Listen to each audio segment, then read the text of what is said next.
The sun never set on that planet. It only grew hotter with each passing hour. The sky stayed the same shade of pale yellow, as if painted by a tired hand, and the ground stretched flat like it had forgotten how to rise and fall, and live winds moved across it carrying dust and the scent of metal and rust and fire. But the people who worked there no longer noticed any of it because they were machines in the shape of humans, following rules and orders and system logic, and Lena had always tried to be one of them. She worked in Sector 12, just below the surface where the pressure was high and the machines made strange groaning sounds, and every day was the same. She was not special. She was not strong. She was not fast, and no one expected her to last long in that kind of place. But she never said anything back, never asked for help, never showed pain. She simply worked, and when her hands were cut by steel shards or her knees scraped raw from crawling through tight vents, she wrapped them up and kept going. Then one day the platform failed, the steel broke like paper, and she fell into the lower shaft too fast to scream. Her body hit metal beams on the way down, and when the others found her, she was broken and still and quiet. Her blood had soaked into her suit, and her face was pale like it had been drained of all fight. The med scan said her organs were shutting down. They calculated her survival chances as less than 1%. The eye gave its conclusion within seconds.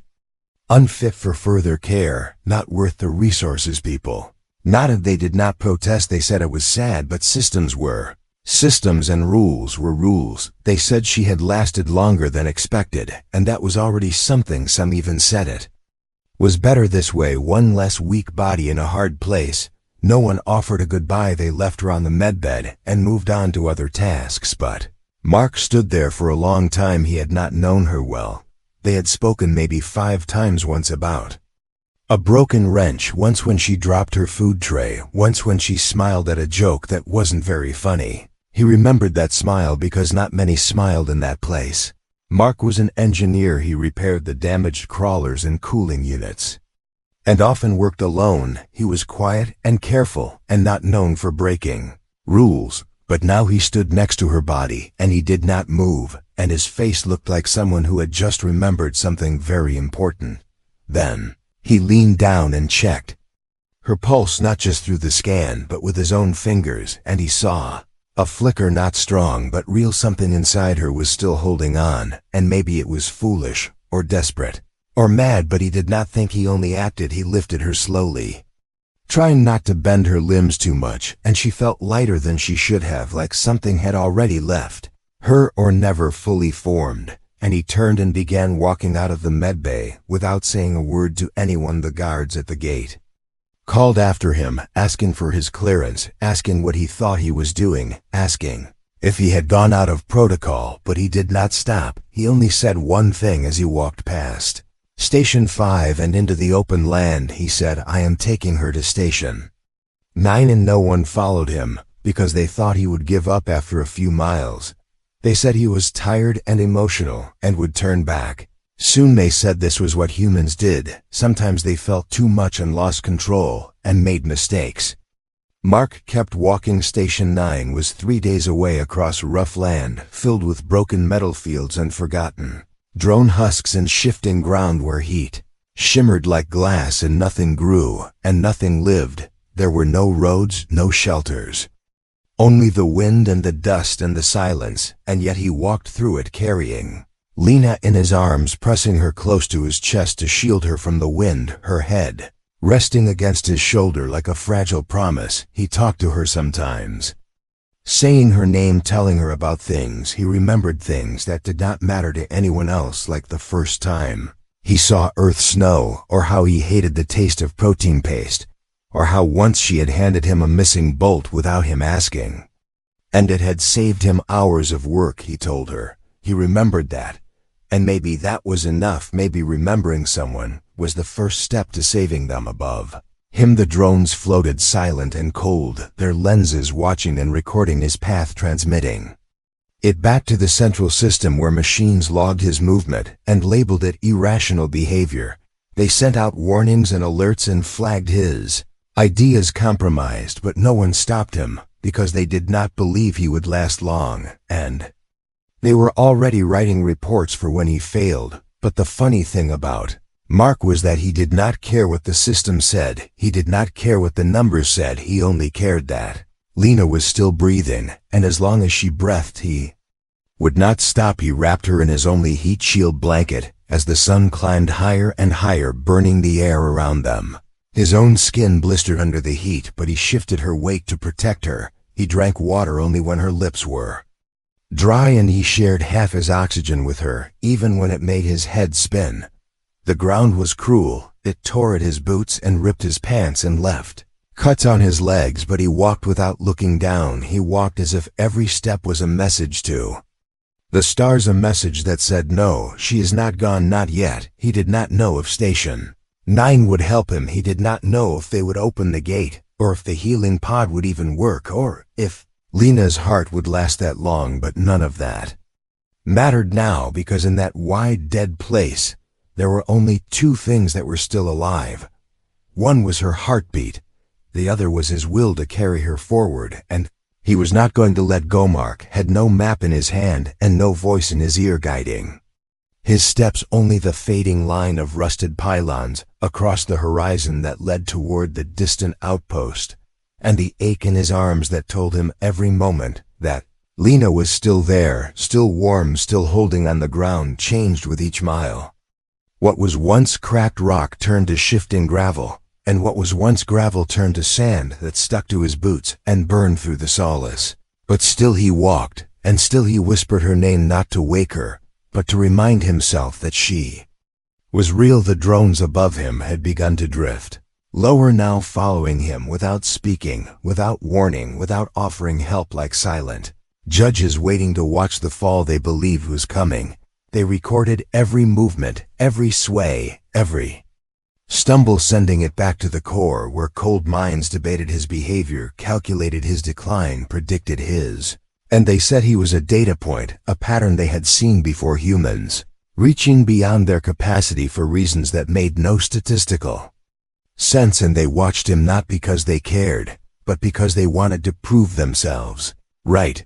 But Mark did not walk for them. He walked for the girl whose breath still thawed the inside of her cracked helmet, and whose pulse still flickered beneath her bruised skin. He carried her through a land that had not seen kindness in years, a land stripped clean by machines and fire and indifference.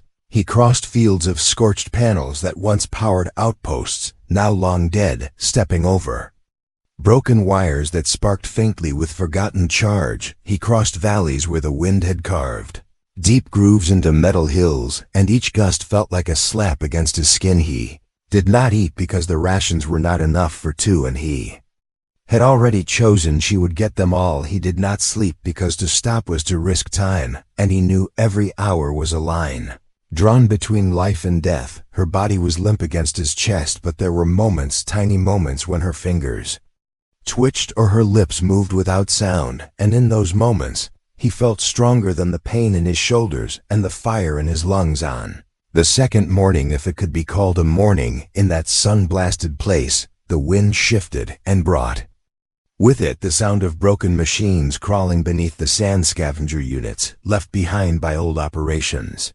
Rusted, half-blind and desperate, they picked up his heat trace and began to move toward him, not because they saw him as an enemy, but because they had been programmed to collect and strip anything not authorized. Mark saw their shapes rising behind him, metal legs and snapping tools, and he knew he could not run, not with Lena in his arms. So he found a narrow trench between two fallen towers and slid down into it, shielding her behind a broken panel while he crouched in front, eyes fixed on the shapes coming closer. He picked up a sharp piece of metal and held it with shaking fingers, ready to fight even though he knew he could not win. The machines paused at the edge of the trench, their sensors confused by the cover, their logic trying to understand why a single human was standing alone in such a place. And then one by one they turned and moved away, as if something about him had made them reconsider, or maybe their broken minds simply lost interest. He waited for hours until their shapes disappeared into the dust before lifting her again. His arms now weaker than before, but his grip still strong, and he whispered to her, again telling her the machines had left.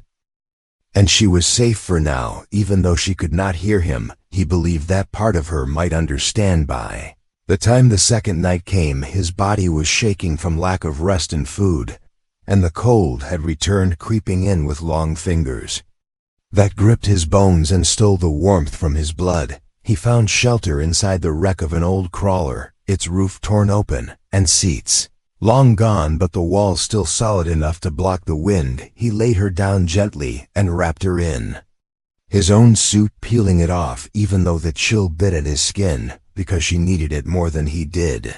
Sat beside her, holding her hand between his palms, trying to transfer whatever heat he had left. He looked at her face, so still, so pale, and yet so full of something that refused to die, and he wondered how many others had given up on her, simply because she was quiet and small, and not built for war or speed or fire. He remembered how once she had fixed a relay before anyone else noticed.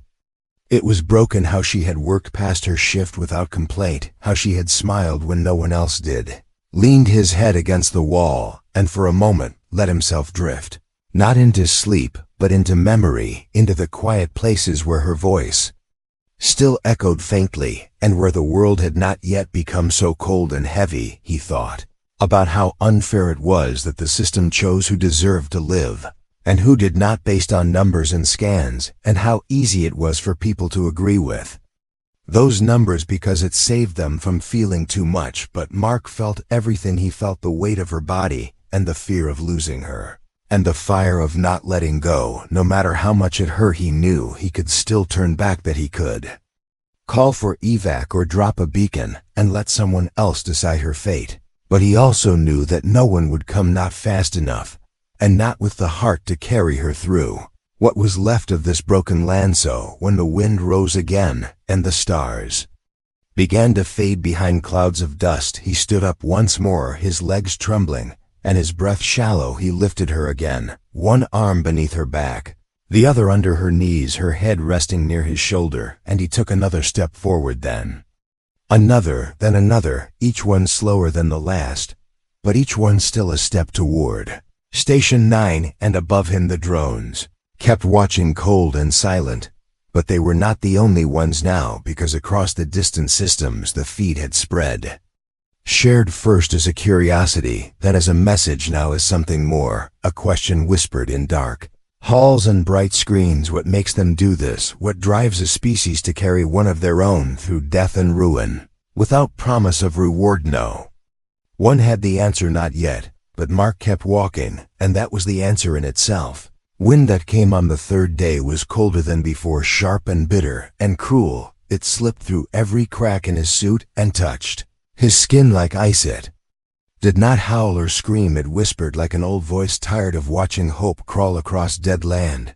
Mark moved slowly, his legs dragging through dust and his arms sore from carrying her for so long that his muscles no longer knew the difference between pain and weight. His eyes stung with sweat and heat and wind, but he did not stop, not even for a second. Lena's breath was lighter now, barely there, like a feather in a storm, her lips dry, her skin pale, her pulse thin and slow but steady.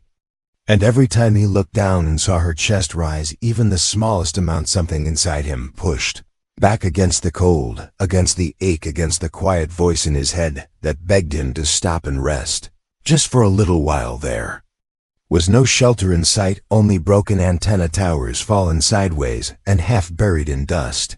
Mark remembered passing this area before, once in a rover a year ago, when he was part of a system check team. Back then, the land had seemed dead but not dangerous. Now it felt alive in the worst way, like it wanted him to fall, like it was waiting for him to drop her and disappear into the ground. Still, he kept walking. His boots were cracked at the sides, and his skin was torn and raw, but his grip on her never loosened. He shifted her weight again and again to ease the pressure on his spine, and every time he did so he spoke to her softly, telling her they were close, even though he had no way of knowing how far Station 9 truly was. He told her stories about the earth he barely remembered, about trees that made shade and rivers that made sound and air that smelled like rain.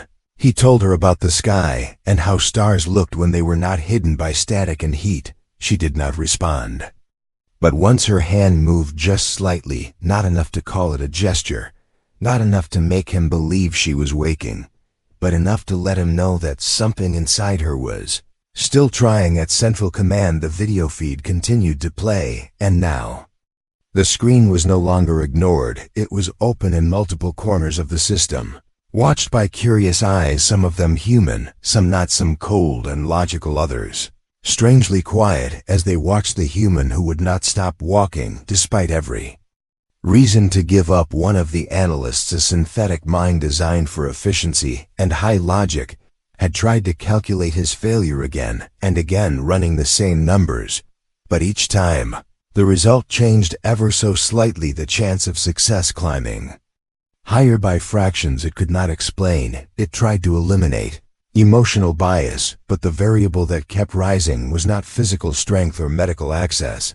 It was something else, something it could not name. Mark reached the edge of a wide plain, where the ground dipped and stretched like a dried sea. The air shimmered with heat again. Even though the sky had no sun, the clouds overhead were thick with old smoke and data ash left behind by a broken satellite system. The land was hard and cracked but flat, and he used it to push forward faster each step, a struggle each breath, rough, but his eyes fixed on the horizon, where he thought he could see something, maybe just the tip of a tower, maybe just hope playing tricks again. He stopped only once to check her vitals using a small hand device he had carried with him. The numbers were low but not gone. Her heart was still working, her brain still faintly alive.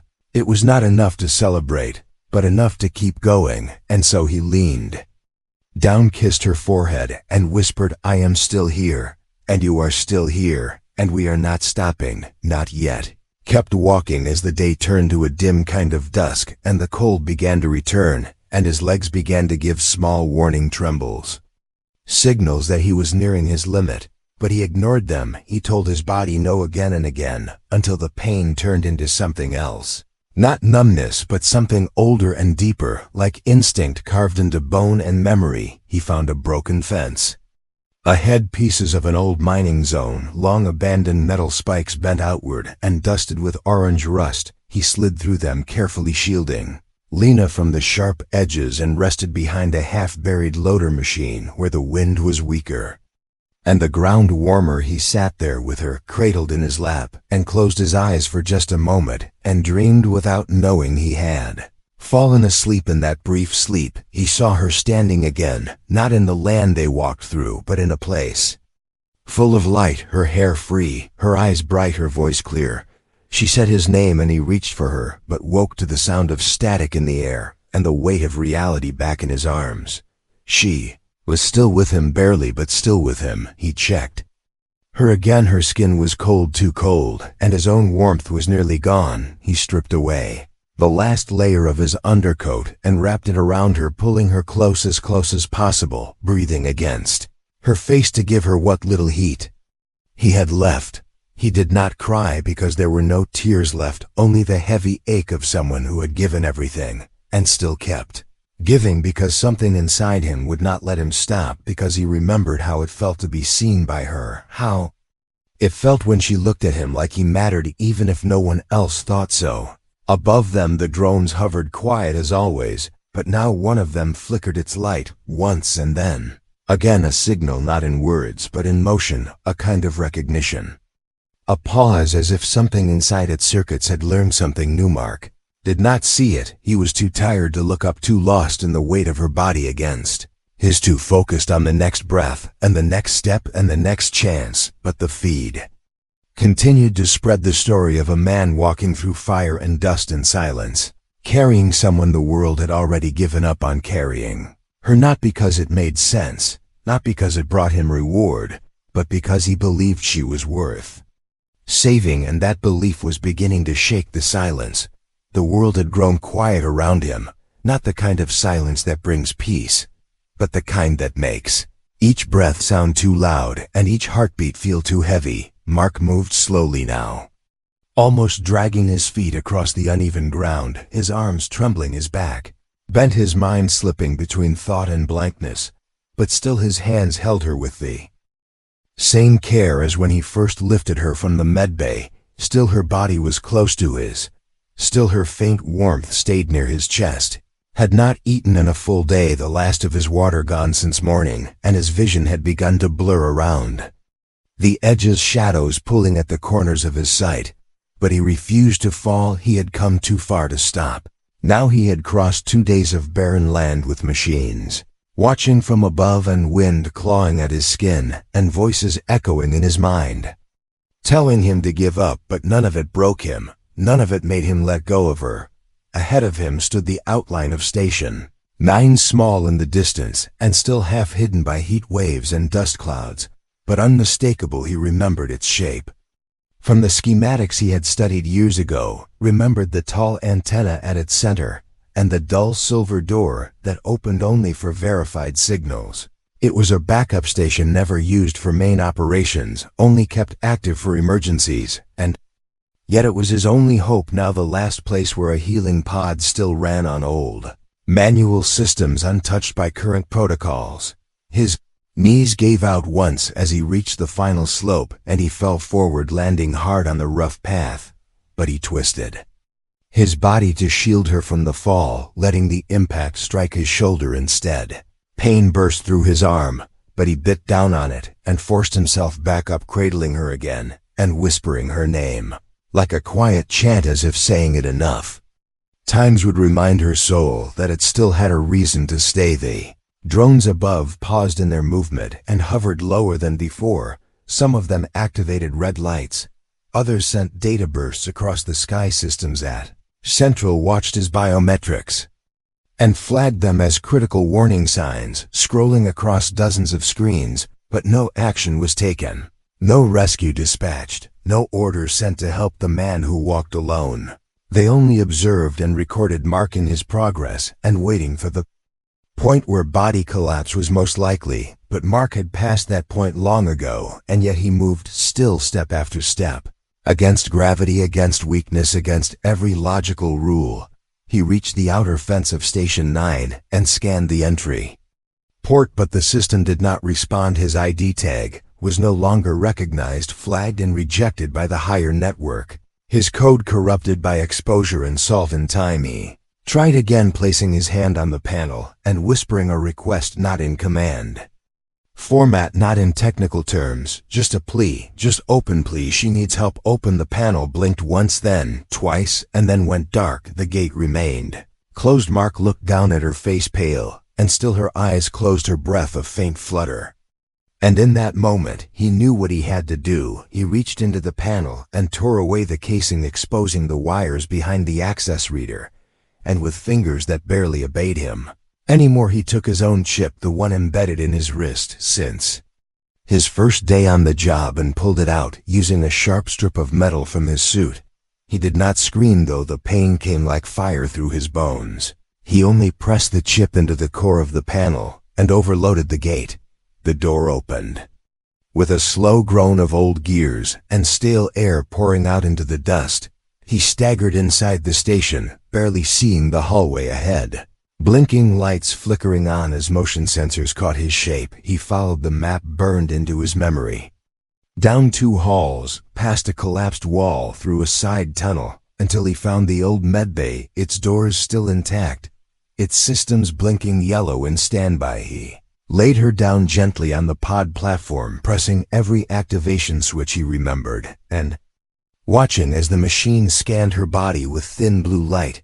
Her vitals came up weak, barely readable, but there, and the pod flashed yellow again before shifting slowly to green. Her stabilization sequence had begun. Mark's knees buckled, and he collapsed beside the pod, unable to lift himself again, his face against the cold floor, his breathing shallow, his body no longer listening to him. He watched the numbers on the screen rise, slowly, her temperature leveling, her pulse growing stronger, each line steadying into life, and he let out a sound, not quite a laugh, not quite a cry, just something raw and tired and real. He closed his eyes, not out of choice, but because they refused to stay open any longer, and his last thought before sleep dragged him under was that he had done what no system believed possible, that he had carried her all the way, And now she had a chance, not a promise, not a guarantee, but a chance, and that was worth everything.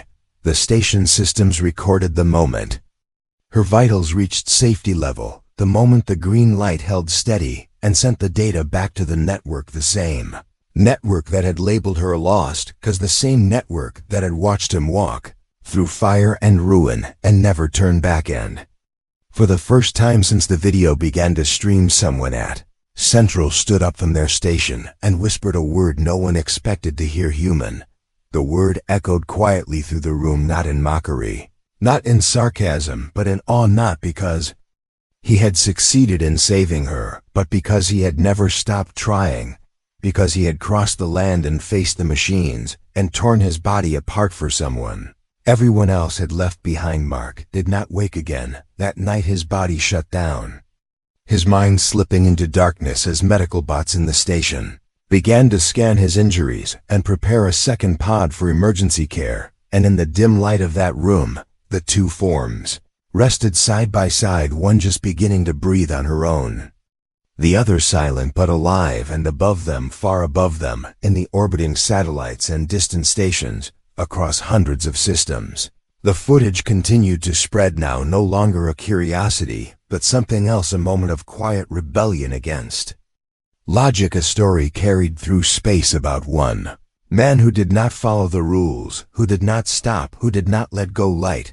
returned slowly, not the light of morning or sun, but the soft blue glow of healing modules and quiet machines humming deep within the walls of Station 9. Lena blinked once, then again, her vision blurred, her head heavy, as if waking from the bottom of a deep sea.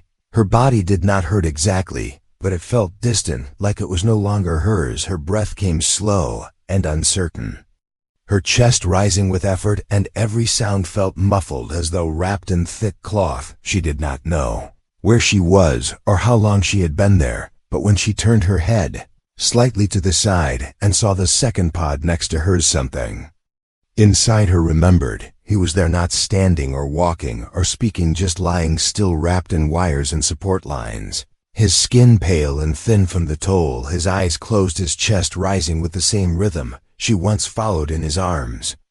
She tried to speak, but her throat refused to shape words.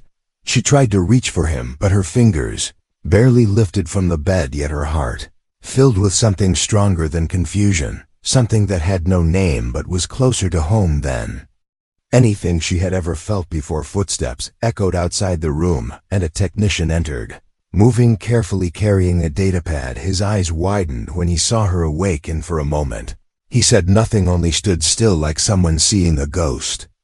Then he spoke slowly, with wonder in his voice, as if unsure whether she would understand or remember. He told her she had been brought to Station 9 3 days ago, carried by a man who refused to stop even when his body nearly shut down. He told her the station had recorded every step of his arrival, every override, every sacrifice, made just to place her inside that pod before collapsing beside her. She listened quietly, her lips parting, but no words came, only the warmth of tears sliding down the side of her face, not from pain, not from fear, but from something heavier and gentler than both.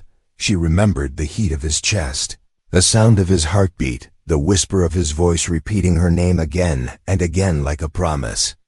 She did not understand until now. The technician told her he was stable but still unconscious, his body healing slowly, his mind quiet from the stress and exhaustion of everything he had endured. He said the station had done all it could, and now it was just time and rest and maybe hope. She nodded gently, her neck stiff, her mouth dry, but her eyes never leaving his face. Across the galaxy, their story had already taken root. It had spread first as a strange incident, then as a discussion, then as a message more powerful than any announcement from the high systems. It traveled across sectors, carried by human voices and non-human ears, passed from outposts to colonies to ships moving between stars. It reached people who had lost faith in small things, who had forgotten the shape of care and will, and who now paused in their routines just to hear the next update. No one remembered her before this, not really, and no one had known him for anything beyond his assigned tasks, but now their names were written in quiet corners of system logs and station screens, their faces remembered by thousands, not because they were special by design, but because they had reminded the stars of something old and deep, and very human. When Lena finally stood again, her steps were weak and slow, and her body still healing, but she walked to his bedside. With hands that no longer trembled and eyes that no longer wandered, she sat beside him, and took his hand the way he had once taken hers, and she waited.